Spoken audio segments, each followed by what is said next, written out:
Après 24 heures de voyage et 17 000 km parcourus, notre aventure commence à Perth, Melbourne et Sydney pour 5 mois de folie, d'imprévus, de quelques galères, mais surtout pour une expérience professionnelle unique.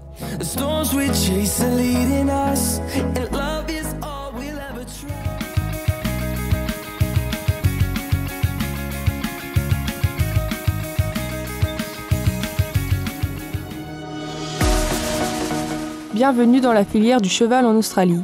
Zoom sur les sports équestres, puis les courses de galop. Emeline commence son aventure à l'Australian Equine Behaviour Centre, situé à 70 km de Melbourne.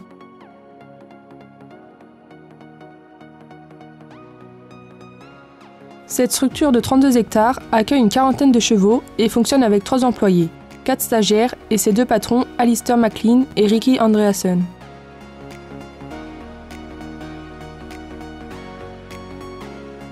L'écurie propose de multiples disciplines et activités comme le dressage, le saut d'obstacles, le concours complet, des stages sur poney et chevaux.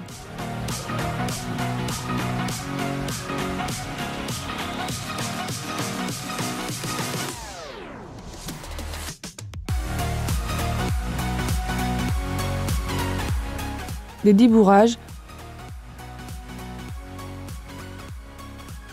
Ces maîtres de stage proposent également un travail approfondi sur les comportements rétifs et dangereux des chevaux suite aux mauvaises manipulations de leurs propriétaires. The problem is that it's not so much the horse, it's more what the owner lets the horse do, and therefore there are no clear boundaries or clear rules, and that makes the horse very stressed and very confused. So if we can actually show the owner how to fix this and how to keep the horse happy. Les différents exercices proposés créent des liens de confiance entre cavalier et cheval, indispensables au quotidien afin d'évoluer en toute sécurité, aussi bien à pied que monté. Continuons dans les sports équestres.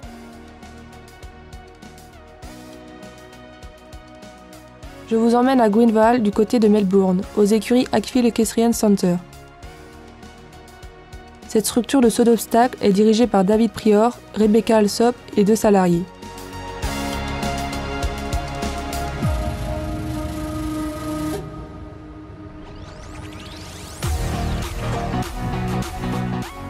Répartis en 20 paddocks sur une trentaine d'hectares.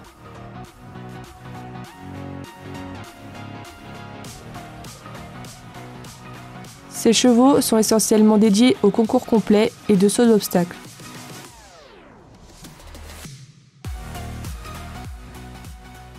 Le travail au sein des écuries est l'alimentation, le débourrage des poulains, les soins.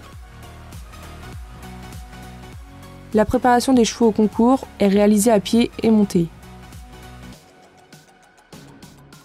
Aux écuries Ackfield Equestrian Centre, la bonne humeur et l'esprit d'équipe permettent d'améliorer les performances sur les concours. Partons découvrir le monde des courses avec Amy. Je vous présente les écuries Moloney. John et Gérard, 2 frères, gèrent leurs écuries de course qui accueillent 27 chevaux à l'entraînement. Les écuries sont situées à Caulfield, dans la banlieue de Melbourne. Au programme dans les écuries, préparation des chevaux, soins, entraînement en piscine et présentation pour les courses. Ces chevaux sont traités comme de véritables athlètes. Ils bénéficient chaque jour d'un entraînement et d'une alimentation adaptée à chacun.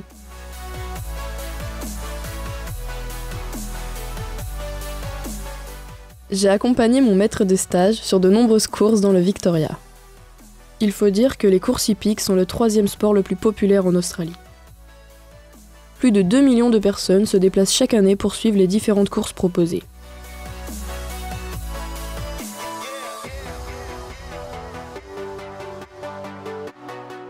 C'est aussi, pour le pays, une activité économique à part entière. 80 000 emplois directs, 400 000 propriétaires, 40 000 chevaux et des millions de dollars pariés. L'activité équestre est surtout située dans les zones urbaines, réparties sur les côtes du pays en raison des conditions climatiques.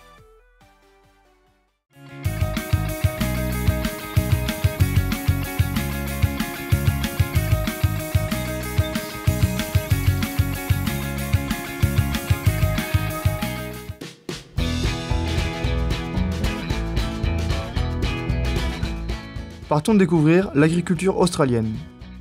Elle compte 125 000 exploitations principalement en élevage, bovin, culture céréalière et production laitière. Démarrons avec Louise, dans l'ouest de l'Australie. Me voici à Brantina Farm, chez Nicole et Ruth Nemé, là où mon expérience a débuté. Avec ses 200 vaches laitières de race Friesian-Holstein et ses 430 hectares de pâture, j'ai découvert une façon bien différente de faire, dans ce qui est pour eux une petite ferme familiale. Zéro stabulation, elles pâturent toute l'année et rentrent uniquement pour la traite, qui dure en moyenne 1h15 matin et soir. Les seules structures sont la nurserie et le bâtiment laitier, équipés d'une TPA 2x15 avec un système de tuyaux qui mène directement au chariot à lait pour les vaches hors tank. Pendant les vacances de Nicole, j'ai dû être autonome durant 1 mois. Je m'occupe de l'atelier veau, des soins à l'alimentation à base de graines et de lait entier, la traite avec Justin, le fils de Nicole, et l'entretien général de la structure. Durant mes week-ends, j'ai rencontré d'autres stagiaires des alentours pour m'intégrer au pays. Passons voir Laurine, sur la côte Est. Coup de chance, elle arrive en Australie lors d'une période de vacances scolaires. Laurine part donc avec les Murphy à Phillips Island, des conditions idéales pour faire connaissance et découvrir l'île.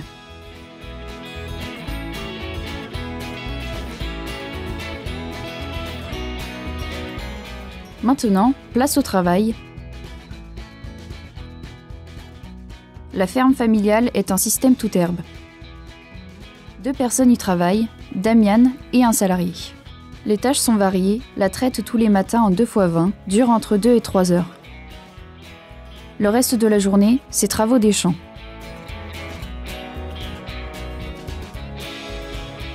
Les 2 derniers mois, les vélages et les veaux l'occupent toute la journée. Jusqu'à 150 veaux à nourrir. Présence, vigilance et patience sont indispensables.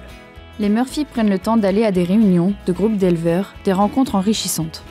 Entre la messe certains dimanches, les matchs de footy de Shame, le netball, les sorties au restaurant, les week-ends, pas le temps de s'ennuyer.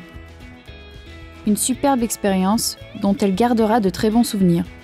She will come back to her Australian family. Maintenant, direction les terres, rejoindre Guillaume sur son exploitation ovine et bovine. Pour ma part, j'arrive à Birkalla, à 5 heures de route à l'ouest de Sydney, chez Stuart Bowman. Il m'accueille quelques jours dans sa maison, puis ensuite, j'emménage dans mon propre logement. Je passe beaucoup de temps avec Stuart et ses amis après le travail, puis rentre chez moi et fais ma vie. Écoutons Stuart nous présenter son exploitation. We farm about 9,500 acres, about 4,000 acres of crops. We run up to 3,000 cattle and similar of sheep. La communication est difficile au début. Mes premières tâches se limitent à des travaux simples comme faire des clôtures. Après avoir partagé du temps ensemble, Stuart me confie plus de travail avec les animaux. Je drenche les moutons, les boucles, les trie, les attrape et bien sûr les compte. Le travail sur les bovins est surtout de les sélectionner en fonction des critères de vente, race, poids et âge, et les charger en camion en direction d'abattoirs ou de fermes d'engraissement. Stuart m'emmène souvent avec lui à la rencontre des gens, je progresse en anglais et en apprends plus sur l'agriculture australienne. J'assiste à des ventes aux enchères de moutons et bovins viande à Danidou.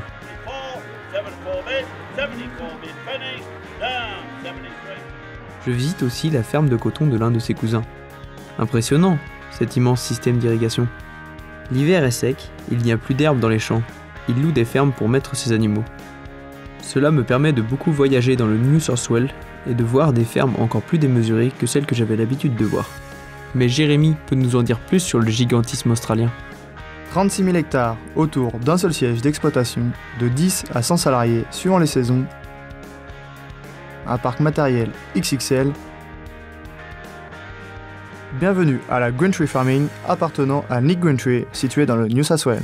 Je vis au rythme des backpackers dans ce logement situé à proximité de l'exploitation. Les managers m'intègrent au mieux et sont heureux de me faire découvrir leur système de production. des pois chiches, de l'orge, du blé, du sorgho et du coton. Nick nous parle des marchés et des prix. We find that storing our own grain, we can then value add onto the product anywhere between 10 and 30%. I'm hoping the price for prime hard wheat will be roughly $360 to $370. Chickpeas, the price is very low at the moment, around the $700 to $800 mark, and the wheat will most likely be the Japan noodle market. En hiver, l'emploi du temps est bien chargé. Fin de la moisson de sorgho, préparation des semoirs, en route pour les semis, avec une faible densité. 40 kg/ha pour l'orge et le blé, 60 kg/ha pour les pois chiches. Tout est bien organisé, mais cela n'évite pas les imprévus mécaniques et climatiques. Écoutons Matt nous en dire plus. Problems this year with moisture and high temperatures with low moisture use disc openers. So with normal time rigs, they open up soil too much. You lose moisture due to sunlight. So going that way, you increase your moisture in the ground and don't lose as much. It's better germination. Le stage se termine sur la préparation du matériel de moisson. Et voilà, déjà 4 mois de passés, maintenant, place aux vacances. En avion, en van ou en voiture, nous parcourons des milliers de kilomètres de la côte sud-ouest au nord-est. Dans le Western Australia, je voyage sur toute la côte ouest en partant de Margaret River. Je vois pour la première fois du rodéo, découvre les plages du nord avec le magnifique coucher de soleil de Sunset Beach, le sable blanc et la mer turquoise de Kalbarri, où je nourris les pélicans. J'ai la chance d'observer les baleines et les dauphins de très près à Denham, sans oublier de goûter à la gastronomie australienne, pas toujours équilibrée. Direction Port Lincoln, grande ville portuaire, pour aller découvrir les lions de mer, les dauphins et les grands requins blancs. Melbourne et sa Great Ocean Road, une des plus belles routes du monde longeant les côtes du Victoria, de Melbourne jusqu'à Warrnambool. Sur notre route, nous pouvons faire de belles rencontres et découvrir les célèbres falaises, les 12 apôtres. Let's go to Sydney et ses environs, capitale du tourisme avec le Harbour Bridge et son opéra au style particulier. Vue imprenable sur Sydney et sa côte, avec un saut en parachute.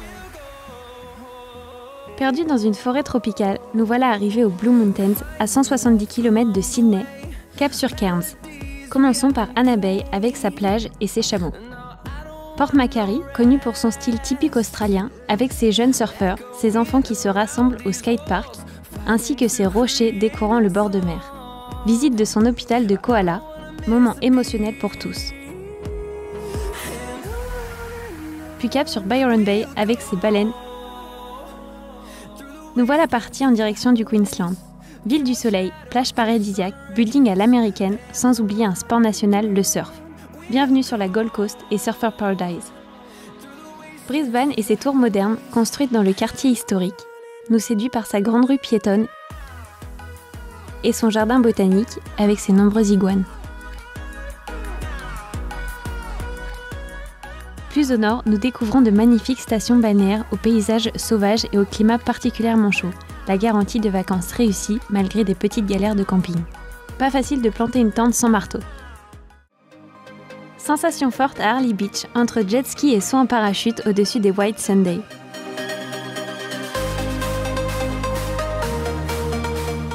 Des moments inoubliables qui resteront dans nos meilleurs souvenirs.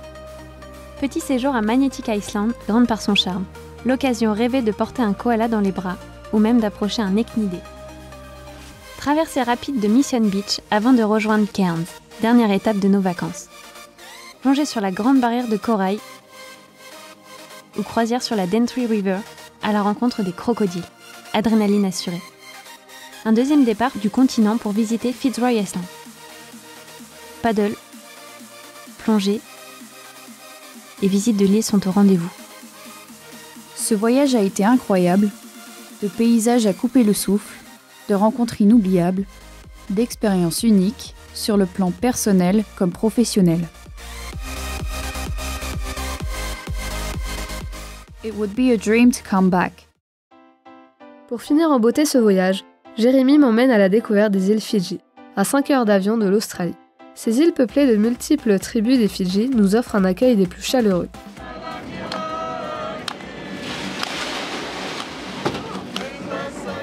Nous rencontrons les élèves d'une école à Waialelei.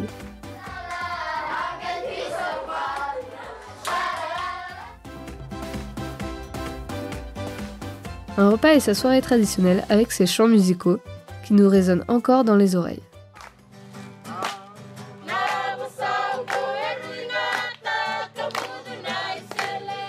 Les fonds marins d'une eau turquoise et à une température supérieure à 30 degrés. Montée d'adrénaline en nageant avec les requins et les raies manta.